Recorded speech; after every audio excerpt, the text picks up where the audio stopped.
민수기 14장 26절에서 45절입니다. 한 절씩 교독하겠습니다. 여호와께서 모세와 아론에게 말씀하여 이르시되 나를 원망하는 이 악한 회중에게 내가 어느 때까지 참으리야.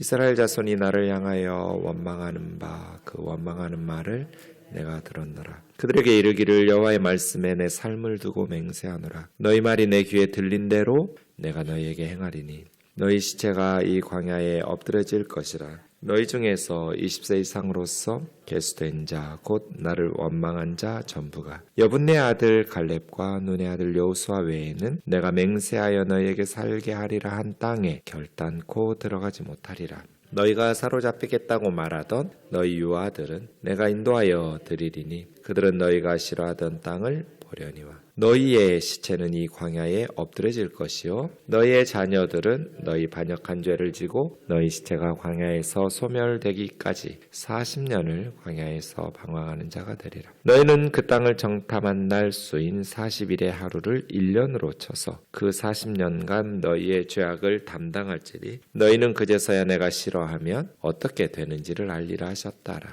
나 여호와가 말하였거니와 모여 나를 거역하는 이 악한 온 회중에게 내가 반드시 같이 행하리니 그들이 이 광야에서 소멸되어 거기서 죽으리라. 모세의 보냄을 받고 땅을 정탐하고 돌아와서 그 땅을 악평하여 온 회중이 모세를 원망하게 한 사람 곧 땅에 대하여 악평한 자들은 여호와 앞에서 재앙으로 죽었고 그 땅을 정탐하러 갔던 사람들 중에서 오직 눈의 아들 여호수아와 여분네 아들 갈렙은 생존하니라. 모세가 이 말로 이스라엘 모든 자손에게 알림해 백성이 크게 슬퍼하여 아침에 일찍 일어나 산 꼭대기로 올라가며 이르되 보소서 우리가 여기 있나이다. 우리가 여호와께서 허락하신 곳으로 올라가리니 우리가 범죄하였음이니이다. 모세가 이르되 너희가 어찌하여 이제 여호와의 명령을 범하느냐. 이 일이 형통하지 못하리라. 여호와께서 너희 중에 계시지 아니하니 올라가지 말라. 너희의 대적 앞에서 패할까 하노라. 아말렉인과 가나안인이 너희 앞에 있으니 너희가 그 칼에 망하리라. 너희가 여호와를 배반하였으니 여호와께서 너희와 함께하지 아니하시리라 하나 그들이 그래도 산 꼭대기로 올라갔고 여호와 언약궤와 모세는 진영을 떠나지 아니하였더라. 아말렉인과 산간지대에 거주하는 가나안인이 내려와 그들을 무찌르고 호르마까지 이르렀더라. 아멘. 이스라엘 백성들이 하나님 앞에 이것은 단순한 불평이 아니라 반역이죠. 33절에 보면 너희 자녀들은 너희 반역한 죄를 지고 하나님에 대한 반역이고 이것은 이제 어근을 보면 우상숭배예요. 하나님에 대한 반역 그리고 우상숭배자들과 같이 그렇게 하나님을 반역한 것입니다. 27절 보시면 영어 성경으로 보시는 분들은 좀 번역이 약간 차이가 나는 성경을 가지고 계신 분들이 있을 것 같아요. 우리가 가지고 있는 개역 개정은 킹제임스 버전을 NASB 같은 걸 따랐는데요. 나를 원망하는 이 악한 회중에게 내가 어느 때까지 참으랴 이렇게 번역도 가능하고 NIV 성경을 가지고 있는 영어 성경으로 보는 분들은 나를 원망하는 이 악한 회중이 언제까지 그렇게 악한 원망을 할 것이냐 이렇게 번역되어 있어요. 둘 다 가능해요. 번역이. 이 악한 백성이 어느 때까지 하나님을 나를 원망할 거냐 이것도 가능하고 이 악한 백성들의 원망을 내가 어느 때까지 참아야 되느냐 이렇게도 가능합니다. 이스라엘 자손이 나를 향하여 원망하는 바 그 원망하는 말을 내가 들었노라. 성경을 읽다 보면 말 조심해야 된다는 걸 배우게 돼요. 우리는 그냥 그냥 잠깐 화가 나서 이렇게 넘어갈지 몰라도 말이라는 게 굉장히 중요하게 하나님께서 다루시는 것을 성경에서 볼 수 있습니다. 그래서 혀에 재갈을 물려야 돼요. 생각한 대로 화난다고 막 다 쏟아내면 그거 다시 주워 담을 수도 없어요. 이스라엘 백성들이 지금 다시 주워 담고 싶거든요. 오늘 본문 뒷부분에 보면 40년 동안 광야에서 후회했을 거예요. 그 말했던 거를. 하룻밤 밤새도록 통곡하면서 2절처럼 말했잖아요. 2절이 뭐예요? 애굽 땅에서 우리가 애굽 땅에서 죽었거나 이 광야에서 죽었으면 좋았을 것을. 그게 그들이 밤새도록 통곡하면서 했던 말이에요. 이 광야에서 죽었으면 좋았을 것을. 차라리 애굽에서 죽었으면 좋았을 것을. 정말 그래요? 애굽에서 죽었으면 좋았겠어요? 광야에서 죽었으면 좋았겠어요? 이 말한 거를 40년 동안 후회했을 거예요. 우리도 똑같아요. 그건 그때 화가 나서 그랬어요. 그건 그때 내가 실수로 그랬어요. 아니요. 그 말은 다시 주워 담을 수가 없어요. 우리 말이 하나님의 귀에 들려서 하나님을 기쁘시게 해야죠. 우리의 말이 다른 사람의 귀에 들려서 그 사람을 살려야죠. 유익하게 해야죠. 말한 사람은 잊어버릴 수 있어요. 근데 들은 사람은 죽을 때까지 못 잊는 말들도 너무 많아요. 그런 걸 생각하면 참 두려워요. 말이라는 게. 우리의 입 밖으로 나간 우리의 말이 하나님에게 기쁨이 되고 영광이 되고 듣는 사람들을 회복시키고 살리고 영적으로 덕을 세우면서 서로를 세워가야 되는데 저도 말실수를 하지만 우리의 말이 참 하나님 앞에 부끄럽고 또 사람들에게 유익하지 못한 말들이 많죠. 누구나 말실수를 하면서 살죠. 그런데 수십 년씩 예수님을 믿는다고 말하면서 그렇게 기도하고 성경 공부 열심히 한다고 말하면서 언어가 훈련이 안 된 사람들이 너무 많아요. 말에 실수가 없는 사람은 없지만 말에 실수가 없도록 주의해야 돼요. 보세요. 27절 내가 들었노라. 28절 내 삶을 두고 맹세하노라. 너희 말이 내 귀에 들린 대로 내가 너희에게 행하리니. 너희 소원대로 들어주마 하잖아요. 내 귀에 들린 대로. 우리의 말이 하나님 앞에 어떤 내용이 들려질까요? 들린 대로. 그래서 주의해야 돼요. 그건 광야에서 죽는 거죠. 광야에서 죽는 게 좋다고 그랬으니까.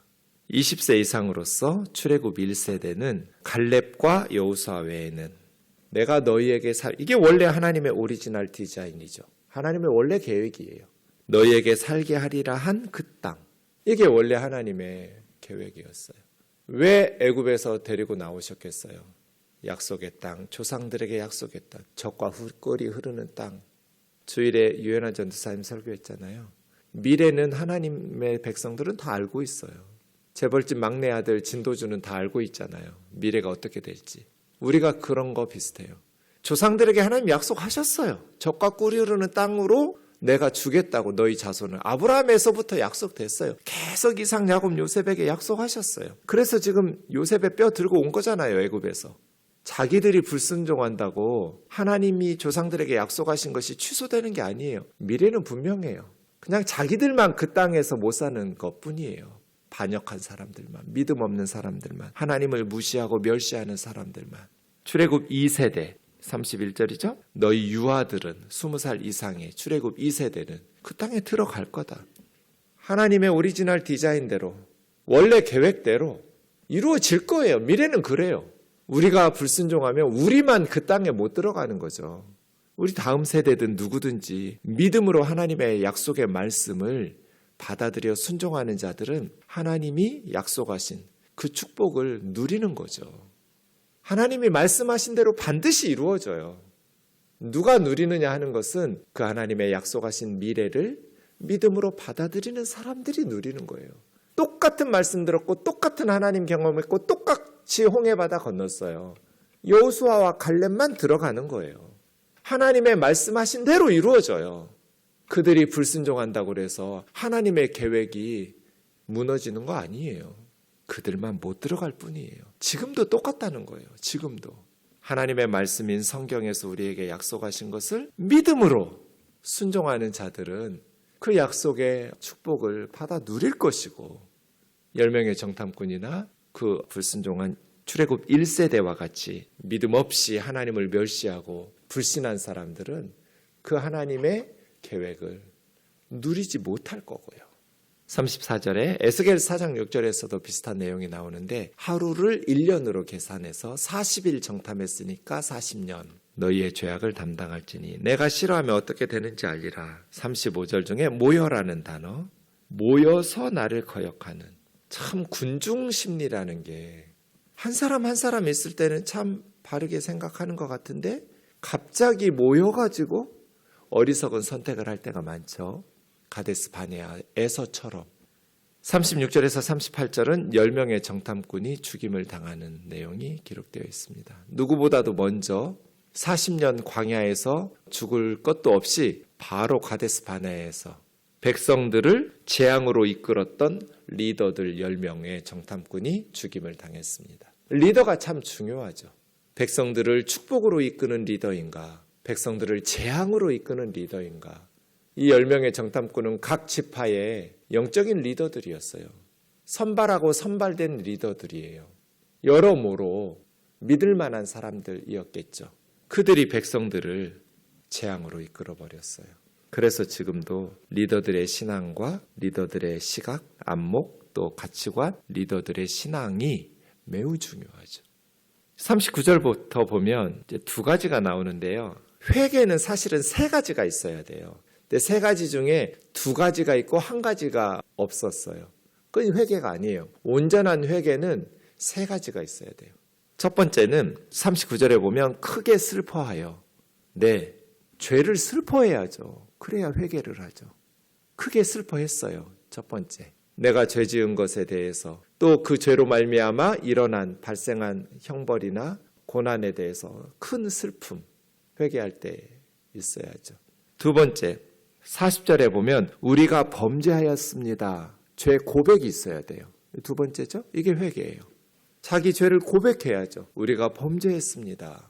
세 번째는 뭘까요?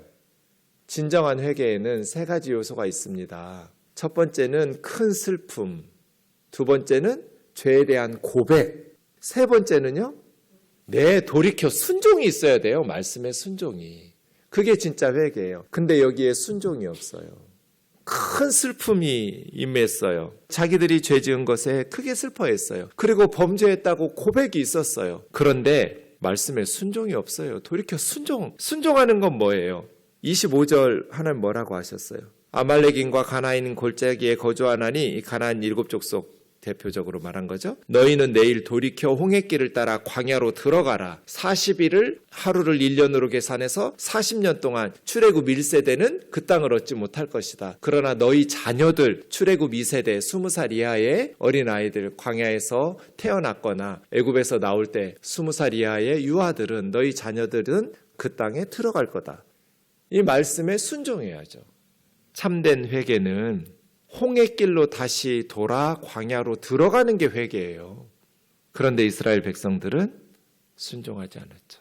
그래서 모세가 말해요. 41절. 너희가 어찌하여 여호와의 명령을 범하느냐. 하나님이 너희 중에 계시지 않는다. 이 말씀 두 번 반복하죠. 42절 43절에. 임마누엘. 하나님이 너희와 함께 계셔서 애굽을 이기고 나왔어요. 하나님이 너희와 함께 계실 때 가나안 족속들을 승리할 수 있어요. 근데 지금 하나님 너희와 함께 계시지 않는다. 여호와께서 너희와 함께 계시지 않는데 너희가 무슨 수로 올라가서 가나안 족속을 이길 거냔 말이에요. 가지 마라. 근데 가요. 또 이스라엘 백성들이 모세의 경고를 또 불순종하는 거죠. 44절 그들이 그래도 산꼭대기로 올라갔고 언약궤는 하나님 임재의 상징이겠죠. 하나님은 안 갔어요. 그들과 함께. 모세와 언약궤는 그대로 머물러 있었는데 그러니 당연히 아말렉 사람들 또 산지에 있었던 가나안 사람들이 내려와 이스라엘 백성들을 무찌르고 호르마까지. 호르마가 파멸이란 뜻이거든요. 파멸시까지 쫓겨났더라. 가데스 바네아가 분수령 같아요. 살다 보면 그런 시점이 있죠. 우리 삶의 분수령이 되는 하나님의 뜻에 순종하면서 앞으로 전진할 것인가, 하나님의 뜻에 불순종하면서 다시 광야로, 과거로 또 파멸로 후퇴할 것인가. 이러한 중요한 선택의 시점들이 있어요. 우리에게 이 가데스 바네아와 같은 상황에서 사탄은 어떻게 할까요? 우리를 퇴보하게 만들겠죠. 하나님의 뜻을 거스르면서 다시 후퇴하도록, 영적으로 전진하여 하나님의 뜻을 이루지 못하도록 회방하겠죠. 그러기 위해서 사탄이 써먹는 가장 강력한 무기가 뭐예요? 언제 우리가 믿음으로 도전하지 못하고 전진하지 못하고 하나님 뜻에 순종하지 못할까요? 언제 세상적으로 생각하면서 세상적으로 타협하고 죄를 짓고 하나님의 뜻에 불순종하게 될까요? 두려울 때예요. 두려움. 지금 이스라엘 백성들이 왜 이렇게 실패했어요? 두려움이에요. 가면 죽는다. 하나님의 백성들을 퇴보하게 하고 무너뜨리는 사탄의 가장 강력한 무기는 두려움이에요. 우리가 두려우니까 말씀에 순종 못하고 죄에 타협하고 세상에 타협하잖아요. 두려워하니까 죄를 짓는 거거든요. 그럼 하나님의 무기는 뭐예요? 담대함이거든요. 그래서 평소에 하나님과 동행하면서 여호수아와 갈렙처럼 하나님과 함께하는 임마누엘의 은혜들을, 영적인 수위들을 지켜야 돼요. 경건에 힘쓰는 게 하나님과 동행하는 법이거든요. 담대한 사람들이 죄에 타협하지 않고 세상의 방식에 굴복하지 않고 하나님의 말씀에 순종하면서 하나님의 나라를 전진시키거든요. 두려우니까 세상에 타협하고 무릎 꿇는 거예요. 가데스 바네아 이 분수령에서 믿음으로 하나님과 동행하면서 승리하는 우리 우면동 교회 되기를 주의 이름으로 축원합니다. 기도하겠습니다. 사랑하는 하나님 아버지, 하나님께서 우리에게 베푸신 귀한 복된 약속의 말씀들이 있습니다. 하나님은 반드시 그 일을 이루실 겁니다. 천하 만민에게 복음을 전할 것이고 모든 족속에게 이 복음이 전파될 것이며 그때 주님은 다시 오실 겁니다.